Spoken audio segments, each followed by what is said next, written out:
అందరికీ నమస్కారం. నా పేరు కుత్తుం హేమలత. మా గ్రామం కుత్తుమనిపేట, గార మండలం, శ్రీకాకుళం జిల్లా. ఈయన మా మామయ్య గారు కుత్తుం సూర్యనారాయణ.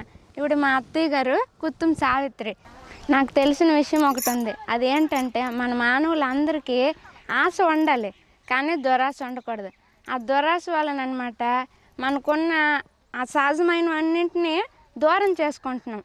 మన భూమి మీద మమకారంతో వ్యవసాయం చేయాలి.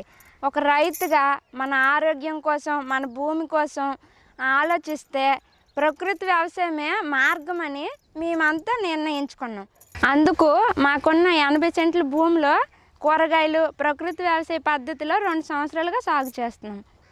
ఇందులో పొడుగు చిక్కుడు, పందిరి చిక్కుడు, టమాటా, వంగ మేము పండిస్తున్నాము.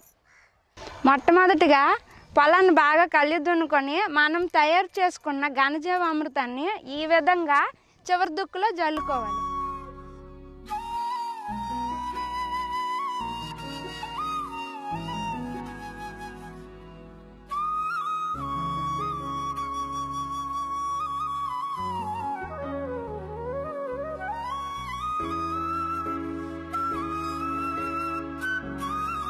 ఇలా ఘనజీవామృతం చల్లుకోవటం వలన నిద్రావస్థలో ఉన్న వానపాములు మెలకువలోకి వస్తాయి.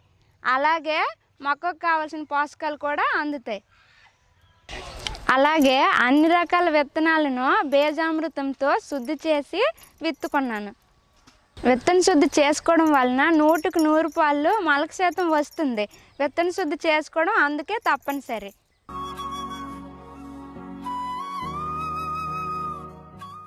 విత్తుకున్న నాటి నుండి పరిశీలిస్తూ 15 దినములకు ఒకసారి ఈ విధంగా ద్రవజీవామృతాన్ని విడిచిపెట్టాలి.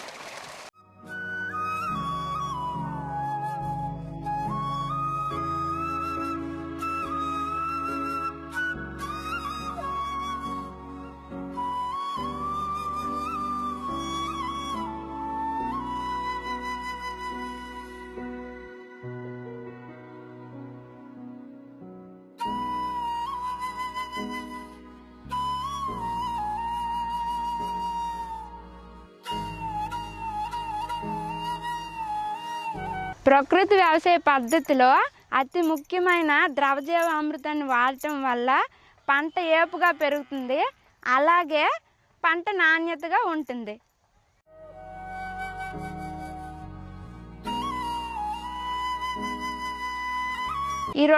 ఈ రెండు రకాల చిక్కుళ్లలో దోమ, పేను అనే చీడ రాకుండా ఉండడానికి నేమాస్త్రాన్ని ముందు జాగ్రత్తగా వాడుతున్నాము.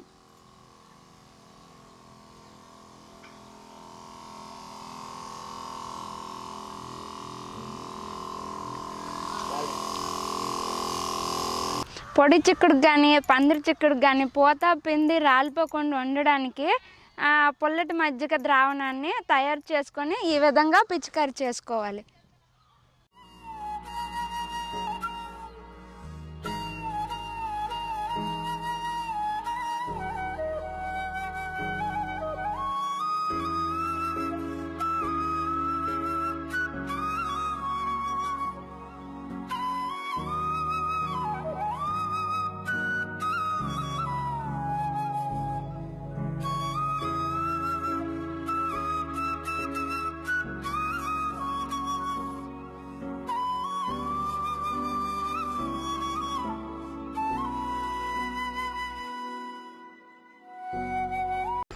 మేము వేసుకున్న ఈ పందిరి చిక్కుడు 2 సార్లు ఏరడం జరిగింది. మొదటిసారి 500 రూపాయలకి వచ్చాయి, రెండోసారి 1100 రూపాయలకి వచ్చాయి. ఈ పందిరి చిక్కుడిని 3వసారి ఏరుకోవడం జరుగుతుంది. వీటిలో మాకు 1700 నుంచి 2000 వరకు ఆదాయం వస్తుందని ఆశిస్తున్నాం. ఈ పందిరి చిక్కుడు వేసుకోవడం కోసం 3 సార్లు ఏరుకోవడం కోసం చెప్పుకున్నాం. అలాగే ఈ పందిరి చిక్కుడిని మరో 3 సార్లు కూడా ఏరుకోవచ్చు. గత సంవత్సరం ఈ పందిరి చిక్కుడుపై 6000 నుంచి 7000 వరకు ఆదాయం పొందాం. ఈ 5 అంతస్తుల్లో మొక్కజొన్న, బంతి, ముల్లంగి, కొత్తిమీర, బెండ వేసుకున్నాము. ఈ పలు రకాల పంటల భద్రత కోసం చుట్టూ కంచెను కూడా వేసుకున్నాను. ఇంతవరకు ప్రకృతి వ్యవసాయ పద్ధతుల కోసం, మా పంటల కోసం చెప్పుకున్నాం. ఇప్పుడు మా పంటలకు అయ్యే ఖర్చు, మా పంటలకు వచ్చే ఆదాయం తెలుసుకుందాం. గత సంవత్సరం వంగ పంటను 10 సెంట్లలో వేసుకున్నాము. వాటిపై 20,000 రూపాయల వరకు ఆదాయం వచ్చింది. అయితే వాటిపై సాధారణ ఖర్చులు సుమారు 5,000 వరకు అయ్యేవి. అలాగే ప్రకృతి వ్యవసాయ పద్ధతిలో కషాయాలు, ద్రావణాలు, ఎరువుల కోసం 400 నుంచి 500 వరకే ఖర్చు అయ్యాయి. గత సంవత్సరంలాగే ఈ సంవత్సరం కూడా వంగ పంటను వేసుకున్నాం. మా దురదృష్టం కొలిది తిత్లీ తుఫాన్ వల్ల ఈ పంట మొత్తం నాశనం అయిపోయింది. ఈ ప్రకృతి వైపరీత్యాన్ని ఎవరు ఏమి చేయలేం కదా. గత సంవత్సరం ఈ 50 సెంట్లలో బెండ పంటను వేసుకున్నాము. వాటిపై 20,000 రూపాయల ఆదాయం వచ్చింది. విత్తనాలకు 3,000, కలుపు తీయడానికి 6,000.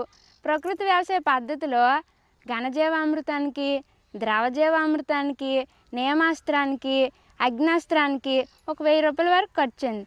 ఈ ఖర్చులన్నీ 10,000 రూపాయలు పోగా 10,000 రూపాయల ఆదాయం వచ్చింది. మిగతా 20 సెంట్లలో బీర, ఆకుకూరలు వేసుకున్నాం. వాటికి ఒక ఘనజీవామృతాన్ని మాత్రమే వాడాం కాబట్టి ఖర్చు ఎక్కువగా లేదు. ఆదాయం కూడా 6,000 వరకు వచ్చింది. ఈ కంచెపై తీగజాతి పంటను పండిస్తారని మాకు తెలీదు. వ్యవసాయ శాఖ సిబ్బంది వారు ఈ పద్ధతిని పాటించమని మాకు చెప్పారు. వాళ్ళు చెప్పిన ఈ పద్ధతిని పాటించాం. వీటి వల్ల మేము లాభం పొందాం. ఇలా ఈ పంటలన్నీ సంవత్సరానికి 3 సార్లు పండించుకోవచ్చు. ఒక పంటపై 14,000 రూపాయల నుంచి 15,000 రూపాయల వరకు ఖర్చు అవుతుంది. మరి ఇందులో ఆదాయం మాత్రం మాకు 32,000 రూపాయలు వచ్చింది.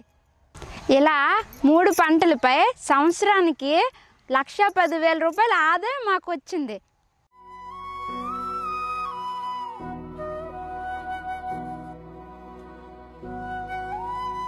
నేను ఇంటి కోడలుగా రాకముందు మా మామయ్య గారు రసాయన వ్యవసాయం చేసేవారట. వాటి పెట్టుబడి కోసం 23,000 రూపాయల నుంచి 28,000 రూపాయల వరకు ఖర్చు అయ్యేదంట. కానీ ప్రకృతి వ్యవసాయ పుణ్యమా అని 10 నుంచి 12,000 రూపాయల వరకు పెట్టుబడి తగ్గింది. మా ఊర్లోకి సిఆర్పి గారు వచ్చారు. సిఆర్పి గారు వచ్చి ప్రకృతి వ్యవసాయం చేయండి అని చెప్పారు. కానీ వాళ్ళ మాటలు మేము పట్టించుకోలేదు. కానీ మా ఊర్లోనే అప్పలరాజు అనే రైతు ప్రకృతి వ్యవసాయం చేశారు. చేయటం వల్ల వాళ్ళ వ్యవసాయం చాలా బాగుంది. వాళ్ళలాగే మనం కూడా బాగుంటుంది కదా అని మేము కూడా ప్రకృతి వ్యవసాయం చేయడం మొదలుపెట్టాము. చేసిన తర్వాత మా వ్యవసాయం చాలా బాగుంది. అలాగే మేము కూడా ప్రకృతి వ్యవసాయాన్ని కొనసాగిస్తున్నాము. ఈ ప్రకృతి వ్యవసాయం వల్ల ఇబ్బందులు ఏమీ లేవు. ఈ ప్రకృతి వ్యవసాయం చేసిన వల్ల మేలే కానీ కీడు ఏం లేదు.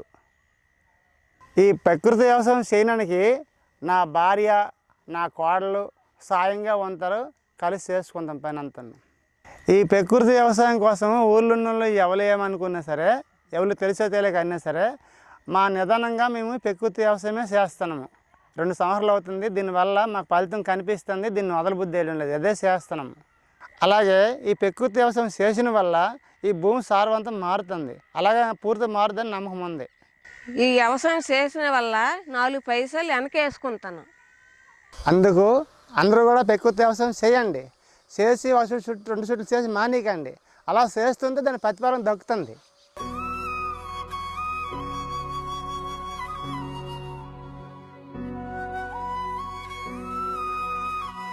మేము ప్రకృతి వ్యవసాయం చేయడం వల్ల రాష్ట్రం మొత్తం ప్రకృతి వ్యవసాయాన్ని నడిపిస్తున్న విజయ్ కుమార్ గారు మా పొలానికి వచ్చి మా పంటను చూసి మీరు చాలా బాగా చేస్తున్నారమ్మా అని మమ్మల్ని అందరినీ మెచ్చుకున్నారు.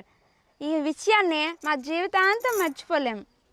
రైతులందరికీ నా విన్నపం, మీకు చెప్పేంత వయసు కాదు నాది. మా అత్తయ్య, మావయ్య దగ్గర నేర్చుకున్న విషయం ఒకటి చెబుతాను. మనందరం గడ్డిపోచుకున్న నమ్మకాన్ని, ఓర్పుని, సహనాన్ని నేర్చుకుందామా. అదేంటంటే ఎంత ఉప్పును వచ్చినా గడ్డిపోచ వంగకుండా నిటారుగా నిలబడి ఉంటుంది.